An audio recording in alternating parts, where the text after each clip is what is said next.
Mi nombre es Francisco Javier Rico y les voy a exponer la Escuela Participativa, Prácticas Democráticas Escolares para la Formación Ciudadana en la Institución Educativa Escuela Normal Superior de Medellín. Denme un minutico, yo comparto acá.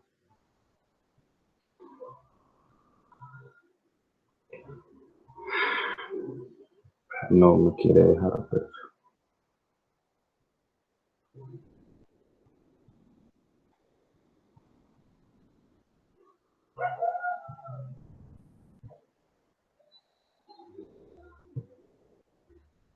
Me confirman si están viendo.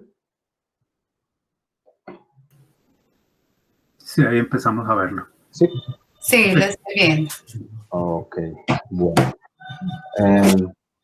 Lo titulé La Escuela Participativa, Prácticas Democráticas Escolares para la Formación Ciudadana en la Institución Educativa Escuela Normal Superior de Medellín en el año 2019.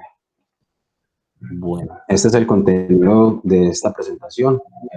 Un breve repaso por la Escuela Normal Superior de Medellín, planteamiento del problema, objetivos, marco teórico, metodología, los resultados que se vienen en 4 momentos, propuesta teórico-pedagógica, inicio del proceso electoral, trayectoria y percepciones de la comunidad, lecciones aprendidas y recomendaciones y conclusiones.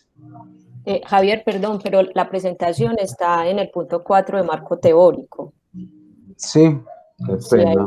Sí, Aquí me aparece desde el principio. Entonces, yo cancelo esto, por favor, y vuelvo a... Ahora sí.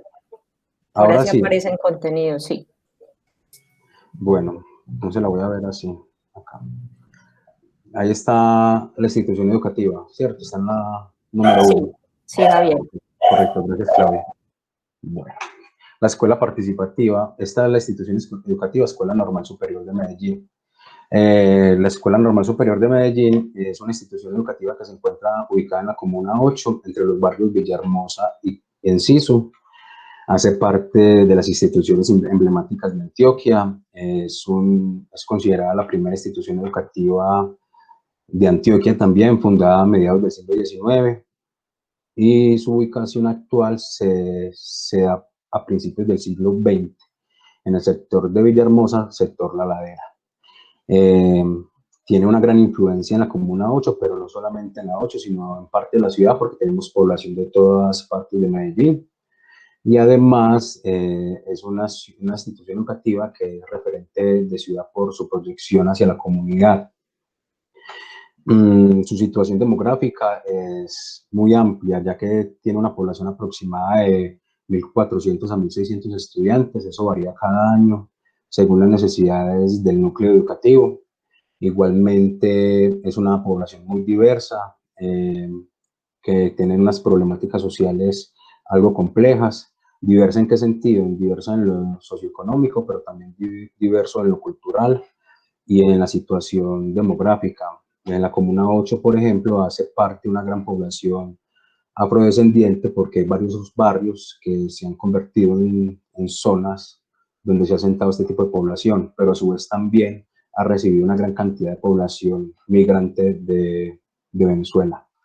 Esto lo hace que tenga unas complejidades, obviamente, y una situación de problemáticas sociales que de cierta forma afectan la institución educativa, como por ejemplo la desigualdad, los niveles de pobreza, los niveles de violencia. Recordemos que la Comuna 8 históricamente ha sido una comuna muy compleja por situaciones de violencia, focos como Villa Lilian, Villa Tina, La Sierra, La Libertad, han hecho que la historia de la ciudad se marque por situaciones complejas. Y eso ha afectado de cierta forma también la institución educativa a través de su historia. Lo más interesante de la institución educativa es su proyección social, porque como es la única institución que tiene el ciclo complementario de formación normalista, hace que se proyecte a la comunidad y estos estudiantes desde grado 10º y 11 y el ciclo complementario les lleven a otras instituciones educativas sus aprendizajes, no solamente desde lo pedagógico y educativo, sino también desde la formación ciudadana y democrática, ya que la institución educativa se ha considerado como una de las instituciones pioneras en formación activa o escuela activa, un legado que deja Dewey aquí en las escuelas normales en Colombia. Bueno, esto nos lleva al planteamiento del problema. La escuela normal como espacio de socialización y formación debe promover procesos educativos que problematicen las situaciones sociales, políticas, económicas y culturales que vive el sujeto, guiándolo hacia un pensamiento crítico y a tener la posibilidad de formarse en ciudadanía y en democracia. De este planteamiento del problema se desprenden los siguientes objetivos. El objetivo general es sistematizar la experiencia de prácticas democráticas y de formación ciudadana en la elección del Consejo Estudiantil en la institución educativa Escuela Normal Superior de Medellín en el año 2019. De este objetivo se desprenden 3 objetivos específicos: identificar la propuesta teórico-pedagógica institucional sobre la formación ciudadana y prácticas democráticas. El segundo objetivo es caracterizar las prácticas democráticas para la elección del Consejo Estudiantil. Y el tercer objetivo es analizar las percepciones que tiene la comunidad normalista de Medellín sobre la formación ciudadana y las prácticas democráticas escolares. Bueno, de estos objetivos se van a desprender 2 categorías conceptuales. La primera categoría son las prácticas democráticas escolares y la formación ciudadana y democrática en contextos escolares. Me apoyo en Bardiza, que privilegia la participación y la representatividad democrática, enmarcada en 2 dinámicas. Una es la dinámica micropolítica y la otra la dinámica macropolítica. La dinámica micropolítica es una dinámica educativa que estudia y analiza las escuelas desde su interior como sistemas de actividad política. Es decir, estudia lo que se vive dentro del salón de clase y dentro de los consejos, los comités y los diferentes organismos institucionales. Por ejemplo, a través de actividades políticas como la toma de decisiones, el diálogo, el consenso, la gestión escolar e institucional. Y la macropolítica educativa se presenta en la escuela como ese aparato del Estado responsable de toda la producción y reproducción ideológica. Es decir, toda la carga legal que representa la educación en Colombia, desde lo que implementa el Ministerio de Educación con sus decretos y circulares y leyes, y a su vez también lo que implementa el ente territorial donde se ubica la institución educativa. En este caso sería Medellín. Medellín también tiene una gran influencia en las decisiones de la escuela. Quiroga muestra dinámicas de la representatividad, como es el caso de la elección del Consejo Estudiantil. Estas prácticas democráticas escolares van desde la democracia procedimental hasta la democracia participativa o sustantiva, es decir, se promueven que en la escuela hayan estas 2 dinámicas y se va a ver con el tiempo en la escuela. Guerra nos habla de la democracia participativa, que es la capacidad de transformar la escuela, brindando elementos de discusión de sus propios conflictos. Él ve esto más conflictivo entre la dinámica micropolítica y la dinámica macropolítica, porque es que en la escuela también hay unos conflictos y unos intereses, unos conflictos entre la comunidad docente y la comunidad estudiantil, la comunidad de influencia y la comunidad institucional. Entonces aquí vamos a encontrar cómo las negociaciones, las deliberaciones, la toma de decisiones, el reparto del poder, el conflicto y el diálogo y el consenso hace parte de esa democracia escolar. Vidart nos propone o tiene una visión de las prácticas democráticas representativas y deliberativas. Ella también lo ve algo conflictivo, porque es que los jóvenes pugnan por sus derechos y renuevan acciones y se vinculan de algún modo a los procesos del conocimiento y muestran interés por instalar nuevos procesos de convivencia. No como conflicto de agresividad, lo digo yo, o se propone acá, sino como un conflicto de intereses, ¿cierto? La otra categoría es la formación ciudadana y democrática en contextos escolares. Guerrero nos propone un ejercicio participativo de la vida escolar, en concordancia con la normatividad de la escuela. Es decir, hay una forma de vida en relación con la democracia que propone el Estado y que propone la escuela, no debe de salirse del contexto escolar. Herrera propone la ciudadanía que se logra cuando el sujeto se convierte en un actor político con capacidad de toma de decisiones e interviene en las diversas esferas de lo público. Recordemos que la escuela es un espacio público en donde hay intereses y toma de decisiones, y aquí la ciudadanía se debe formar considerablemente. Dewey propone una relación entre educación y escuela, o educación y democracia, perdón. Se piensa en las implicaciones pedagógicas que forma una ciudadanía activa en la escuela. Dewey, de cierta forma, tiene una gran influencia en la institución educativa porque en algún momento la escuela normal adopta las políticas o la visión teórico-política de Dewey. Perdón. Y además hay una concepción de participación y de formación democrática. Hay una interacción social en donde se aprende a participar, a deliberar y a tomar decisiones con fines comunes. Fernández, por último, nos propone una efectiva ciudadanía democrática. Esta efectiva ciudadanía democrática es una cultura participativa que se configura desde la educación, llevando a acciones que pondrían las actividades y ambientes democráticos, como ambientes democráticos, participativos, cooperativos, deliberativos, responsables y solidarios. Bueno, yo adopté la sistematización de experiencia propuesta por Jara como metodología.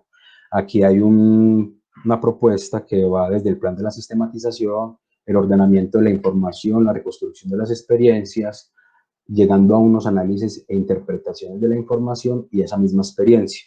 Y por último, se socializa la experiencia a través de compartir esto a la comunidad educativa y sus resultados. Al final, eso también debe quedar como una enseñanza para la escuela normal y por lo tanto, por eso invito a la comunidad educativa que está aquí presente. La metodología también utiliza unas técnicas. Esas técnicas son la revisión documental, que ya la vamos a ver, que son 3 documentos. Utilizo unas entrevistas semiestructuradas y una observación participante. Bueno, lo más importante, los resultados. Esta sistematización de experiencia arroja los siguientes resultados. El primer resultado es que hago un análisis de la propuesta teórico-pedagógica de las prácticas democráticas y de la formación ciudadana en la escuela participativa. A ese análisis lo baso en 3 documentos. Esos documentos son el proyecto educativo institucional, el manual de convivencia y el proyecto de democracia escolar. Como sabemos, el proyecto educativo institucional es un reglamento que se rige desde la Ley General de Educación. En él las instituciones educativas deben garantizar la participación democrática de la comunidad educativa, y esa participación democrática se va a expresar a través del gobierno escolar.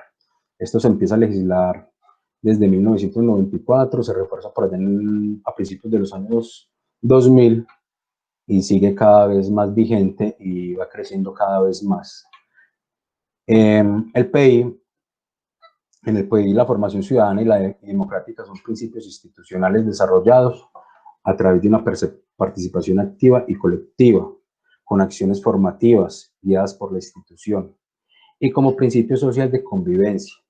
En el PI se permite que la persona se reconozca como actor de la comunidad, haciendo parte activa del grupo. Se sigue reforzando la parte activa de la escuela, es decir, sujetos activos, participativos. Estos documentos son muy importantes para la institución porque de cierta forma son ese faro que guía esa parte. A esto se le suma que en el PI que se encuentra un concepto muy importante, que es la concertación como principio regulador de los conflictos entre los estudiantes y la comunidad. Esta concertación se va a reforzar más adelante con el manual de convivencia, ya que los estudiantes se perfilan con unos valores que promueven las prácticas democráticas con relación a la participación y la convivencia, con énfasis en el reconocimiento, la promoción y el respeto hacia el otro, como sujetos de derechos que tienen voz y criterio. Y además son sujetos que generan cambios sociales, como se establece en el manual de convivencia. Permiso. Bueno, perdón. Las prácticas democráticas que se encuentran no solamente en el manual de convivencia, sino que también se van a desarrollar en el proyecto de democracia escolar, tienen un criterio pedagógico encaminado a la formación ciudadana democrática. y a prácticas participativas y representativas, evidenciadas en procesos electorales que están enmarcados en el gobierno escolar, como lo son, en este caso, que es el campo que yo estudio, la elección de los representantes estudiantiles y el consejo estudiantil. Pero también se evidencia en la elección del personero escolar, se evidencia en la elección del mediador escolar y se evidencia en las demás instancias del gobierno escolar, como son las instancias de los docentes, de las directivas y de la comunidad, es decir, los padres de familia. Estos documentos proponen competencias ciudadanas que ayudan a desarrollar habilidades comunicativas, emocionales y cognitivas. Esto queda muy bien plasmado en el proyecto de democracia y en el manual de convivencia. Estas competencias están a favor de una convivencia escolar y democrática, que fomentan en el estudiante un sentimiento de identidad y de liderazgo, pero a su vez también de sentido de pertenencia por la escuela. De todas las instituciones que yo he pasado, creo que he visto que los estudiantes que más sentido de pertenencia tienen son los de la normal, más que todo porque hay un legado de sus padres, por la herencia que el papá quiere que el hijo estudie allá. Eso es pues algo muy particular, es un paréntesis que hago. Y además se evidencia una participación activa y autónoma hasta en el liderazgo de los estudiantes. Y por último, en el proyecto de democracia escolar sobresale tanto el criterio electoral como el de la cultura participativa, partiendo de actividades pedagógicas basadas en los mecanismos de participación ciudadana, en prácticas democráticas y en acciones para la promoción, la divulgación y la sensibilización, la generación de conciencia y la participación de la jornada democrática. Esto lo vamos a ver más específico en los siguientes puntos que voy a desarrollar. Bueno, el siguiente punto. En el inicio del proceso electoral en la escuela participativa, que quiero explicar algo. Yo me enfoqué en la elección del consejo estudiantil. La elección del consejo estudiantil son dos momentos fundamentales: la elección de los representantes estudiantiles del grupo y la elección del representante estudiantil al consejo directivo. Por eso se va a dividir en dos momentos esa elección. Bueno, este inicio del proceso electoral en la escuela participativa parte de la instalación del proyecto de democracia y sus diferentes consejos. Esta instalación ocurre al principio de año en la instalación de la semana institucional, que es la primera semana en que se ingresa a la escuela. Aquí se va a generar unos planes, se van a crear unas directrices normativas y se va a establecer cómo va a funcionar el gobierno escolar desde el principio de año. Esa planeación es un programa de actividades que se establece también en uno de los documentos anteriores, que es el documento del proyecto de democracia, y se va a desarrollar ahí esa planeación. ¿Cuál es el objetivo de esta planeación? Promover, fomentar, sensibilizar las actividades del gobierno escolar y sus estamentos. Bueno, el siguiente momento es el fomento y promoción para la elección de representantes estudiantiles. Después de que ingresan los estudiantes a principios del año escolar, se empieza a hacer una motivación, una estimulación a todos los estudiantes para que empiecen a participar de los diferentes estamentos del gobierno escolar, no solamente la representación de los estudiantes, sino también de otros campos como la mediación, como las monitorías, pero también la personería y la contraloría. Esta práctica obviamente es clave en la elección del consejo para asegurar y garantizar un continuo ejercicio de la participación.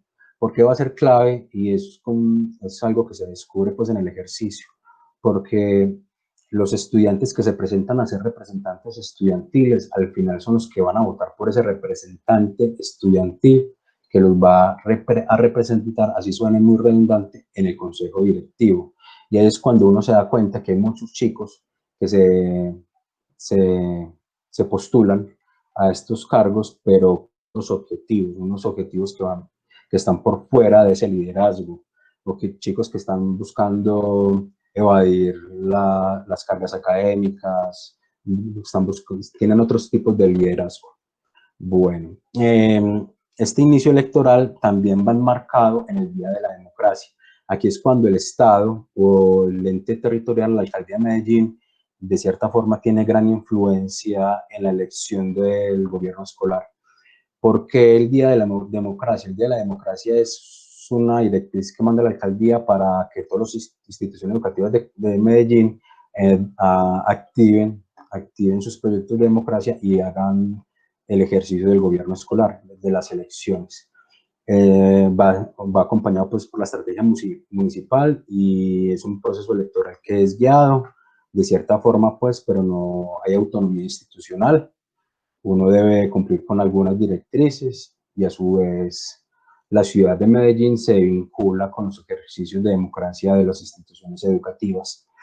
Esto también va enlazado con unos planes de transformación sostenible, que es cuando los diferentes candidatos estudiantiles del gobierno escolar presentan unos planes que tienen una propuesta colectiva que se implementará en el equipo de democracia, que son de mayor interés para la institución educativa, para darle solución a una problemática escolar. Bueno, esos planes de transformación sostenible, de cierta forma, y en algunos de los casos, porque ya ha pasado que no los apoya la alcaldía de Medellín y no hace seguimiento, la alcaldía de Medellín con sus proyectos de ciudad apoyan o no esos planes de transformación sostenible. El segundo momento, la trayectoria del Consejo Estudiantil. Ahora sí, cómo se elige el Consejo Estudiantil. Es un escenario democrático de la escuela participativa. Este escenario tiene 4 momentos. El primer momento es un proceso formativo para la elección del Consejo Estudiantil. Es decir, se hacen actividades de sensibilización dirigidas a la comunidad para que participen de la democracia.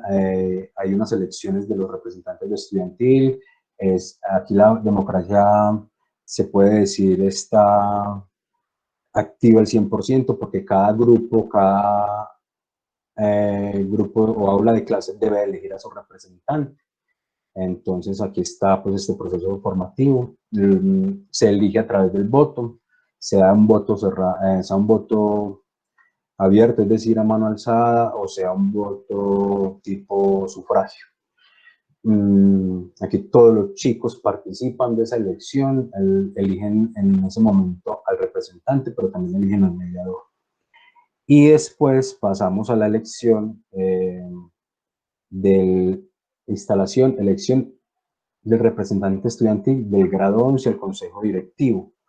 Es aquí cuando se instala el consejo de estudiantes ya elegidos previamente, se dirigen, guiados obviamente por el proyecto de democracia, hacia un salón, se hacen diferentes instalaciones, promociones, conocen a los posibles candidatos, ahí los candidatos se perfilan, dialogan sobre las problemáticas institucionales, hay deliberación, se conocen, los chicos llevan sus propuestas, se generan también grupos de trabajo.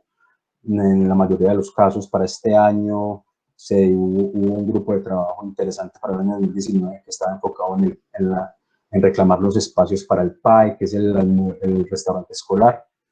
Y este consejo estudiantil elige en una reunión al representante estudiantil del grado 11 que los va a acompañar en el consejo directivo. ¿Por qué es importante esta elección? Porque se considera que el representante estudiantil es el estudiante con mayor capacidad y poder para llevar propuestas y tomar decisiones ante el consejo directivo. Que sí o no se escuche en ese consejo directivo, ya sería una cuestión ya de el liderazgo que tenga el rector o la autonomía que les brinde el rector en ese momento. Pero en la democracia se diría que este estudiante es el principal representante de la comunidad estudiantil. Y el último momento es la posesión e instalación del gobierno escolar para el año 2019. Esa instalación es un acto cívico con toda la comunidad educativa en donde se resaltan los ejercicios democráticos de la jornada electoral. Se destaca y se reconocen a las personas que participan como candidatos de todas las instancias, se hace un reconocimiento de esos participantes y a su vez se instala la jornada democrática y se cierra la jornada democrática y se nombra y se posesionan a todos los integrantes de ese gobierno. Bueno, el tercer momento, perdón, el cuarto momento, porque el tercero no puede pasar, es la percepción de la comunidad sobre las prácticas democráticas y la formación ciudadana en la escuela participativa. Este es el sondeo que se hace con las entrevistas a toda la comunidad educativa. En las entrevistas se entrevistan al rector, se entrevista al personero vigente en ese momento, al representante estudiantil, a egresados, a representantes de grupo, se entrevistan a docentes y a padres de familia, claro que sí. ¿Qué se rescatan de estas percepciones? Se rescatan, por ejemplo, que el voto es la práctica democrática más recurrente para el ejercicio de la participación ciudadana en la escuela, que favorece la formación ciudadana. Además, el voto es un procedimiento que limita la participación solamente desde la representatividad y la elección. Y esto, pues esto obviamente no lo digo yo, sino que esto lo dicen los estudiantes y la persona que se entrevistan, y esto lo expresa un estudiante. Lo voy a leer textual. Ellos, los estudiantes, son los encargados que con su voto elijan a quién los van a representar en el consejo estudiantil. Además de elegir un representante, eligen al personero y eligen al contralor. Esto lo hace un estudiante egresado. Otra percepción que se rescata de la comunidad es el liderazgo que se encuentra en la institución educativa. Hay un liderazgo direccionado como práctica democrática por medio de los representantes estudiantiles, como lo expresa el representante estudiantil en la entrevista, que también lo voy a leer textual. Estas prácticas son muy útiles porque nos enseñan a pensar en otras personas y hacen que comprendas el rol de líder de una sociedad. Esto lo dice un líder de salón, un líder de grupo. Bueno, otra percepción que se rescata es las prácticas democráticas, como el diálogo, las discusiones constructivas, la mediación, la convivencia y la toma de decisiones. Ellos dicen que son actividades que se desarrollan constantemente, no solamente en los consejos estudiantiles, sino que se desarrollan también en el aula de clase. Una percepción sobre la formación ciudadana, es que la formación ciudadana tiene implicaciones pedagógicas, ya que hace a la escuela democrática, participativa, deliberativa y construye ciudadanía. Y va dirigida al empoderamiento, la toma de decisiones y la solución de problemas. Esto me lo expresa un docente. Y una de las percepciones que rescato, la última, que también hay problemáticas. Esas problemáticas en la escuela y que se perciben es que se dan a entender que en todas las esferas de la sociedad hay problemáticas y vicios relacionados con las prácticas democráticas, como la falta de cultura política, la desinformación, el desinterés, la apatía, la venta del voto, actos de corrupción, entre otros. Por lo tanto, la idea es insistir en generar conciencia en los estudiantes cuando ejercen la democracia. Esto lo resumo de unas percepciones que tuve de una estudiante de grado décimo, líder de un proyecto líder, y un egresado. Y son, o sea, es decir, ya ellos tienen una gran capacidad crítica y de pensamiento crítico para pensar mucho sobre la formación ciudadana y las prácticas democráticas. Bueno, las lecciones aprendidas. Rescato estas 5 lecciones aprendidas. A eso voy, que ya los jóvenes cada vez más y los estudiantes reclaman espacios de participación porque son más críticos y generan mucho mayor opinión. Esto se percibe mucho, principalmente en los grados superiores, noveno, décimo y octavo, y obviamente en el ciclo complementario. Otra lección aprendida es que se abren posibilidades de profundización en cuestiones de prácticas democráticas escolares y pedagógicas.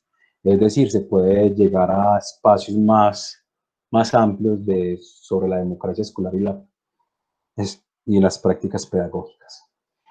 Que hay una necesidad, esto lo rescato yo, hay una necesidad de fortalecer los lazos entre la ciencia política y la educación y la escuela.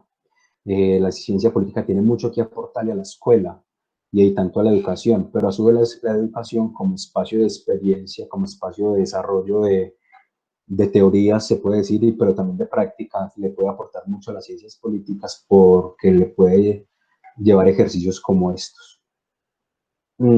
Otra lección aprendida es que los procesos electorales son cada vez más participativos. No era como hace 20 o 25 años que solamente era ir a votar por el personero o el contralor y ese era el único ejercicio democrático que se hacía.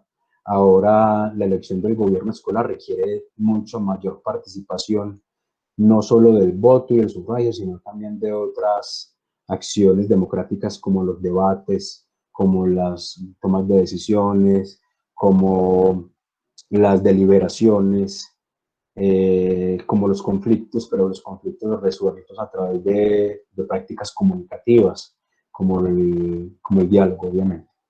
Y otra lección que rescato son las prácticas democráticas centradas en la elección del personal estudiantil. Esto es como una recomendación. La escuela se sigue centrando en el personero como ese mayor líder estudiantil. Y con este ejercicio se da cuenta uno que el que tiene mayor poder en el consejo directivo es el representante de los estudiantes. Claro que el personero es un líder y va a ser, va a ser fundamental porque es el que va a garantizar los derechos, perdón, pero también va a promover los deberes. Pero en el gobierno escolar se debe fortalecer mucho más el representante estudiantil. Otras lecciones y recomendaciones que rescato son las prácticas democráticas enfocadas en la elección del consejo y su representante, es decir, desde el principio, desde el inicio de la jornada escolar democrática, perdón, se debe fortalecer esa elección del representante de grupo. Ese representante de grupo debe ser un sujeto muy crítico, que esté motivado, que no se desvíe de su función como representante y que sea ese verdadero vocero del grupo de clase con la institución educativa. Otra recomendación es la creación de estrategias pedagógicas para la elección del representante de grupo. Estas estrategias deben de estar basadas en prácticas democráticas, pedagógicas y comunicativas. Perdón. Y las prácticas democráticas para el aula, prácticas micropolíticas, ya las he mencionado varias veces, el debate, el diálogo, el consenso, la deliberación. Y hay una necesidad de más investigaciones sobre las prácticas democráticas en el aula de clase, principalmente en el consejo estudiantil. Las conclusiones que rescato son estas 5, para ir cerrando, y en donde se desarrollan acciones micropolíticas en el consejo estudiantil, es decir, el consejo estudiantil es un espacio en donde se deben desarrollar todas estas actividades y acciones micropolíticas como los grupos de interés, como lo vimos ese año, por ejemplo, donde se salió un subgrupo que quería velar y reclamar, porque se reclamaba por el derecho a la alimentación escolar. Entonces este consejo estudiantil en ese momento generó ese grupo de interés. Se pueden generar otros grupos de interés, sean culturales, ambientales, políticos participativos. Esas acciones micropolíticas están enmarcadas en el debate, la toma de decisiones, el diálogo, el consenso, la deliberación. Una conclusión fundamental es que la institución ya tiene y ha desarrollado un camino fundamental con sus principios institucionales, el principio de participación activa y colectiva, enmarcado en la concertación, la resolución de conflictos, la convivencia armónica, la autonomía. La autonomía en la institución educativa escuela normal es ejemplarizante por su condición de su infraestructura. Allí los chicos tienen la libertad de irse, pero no lo hacen. No lo hacen porque como la escuela es abierta como si fuera una universidad, tiene unas mallas, pero esas mallas realmente no tienen esa función de limitar. Entonces el chico genera una cierta autonomía, pero no solamente esa autonomía de salirse del colegio, no, sino de autonomía para tomar decisiones con responsabilidad. Y además también desde el principio de la responsabilidad social y la solidaridad. La Escuela Normal Superior de Medellín se enfoca en eso, es una institución solidaria que colabora con las otras instituciones de la ciudad, que aporta a la comunidad con sus prácticas pedagógicas, que lleva esos aprendizajes a otras instituciones de la comunidad. Otra conclusión es el ejercicio democrático que se desarrolla. Son ejercicios democráticos enfocados en la planeación, la sensibilización y promoción de las prácticas, tanto representativas como participativas. Y otra conclusión que se sigue enmarcando no solamente en la normal, pero en otros colegios, es que el voto sigue siendo la práctica por excelencia para seguir eligiendo a sus líderes. Obviamente la democracia participativa tiene muchas problemáticas, entre esas están los diferentes vicios, las coerciones, que se coarta mucho el voto también de cierta forma, que los docentes influencian el voto, no solamente los docentes de los proyectos de democracia, sino todos los docentes de cierta forma influyen en sus grupos para que voten por X o Y persona. Eso sigue siendo una problemática de la democracia escolar. También se percibe que las directivas no siguen dando vistos buenos o no a diferentes personajes de la comunidad de estudiantes. Entonces, de cierta forma, eso genera que el voto sea alterado. Con esta última conclusión, doy por cerrada mi intervención. Les quiero dar gracias a todos, a toda la comunidad educativa de la Universidad de Antioquia, del Instituto, y a la comunidad educativa de la Escuela Normal, principalmente, que me abrió las puertas para desarrollar este ejercicio.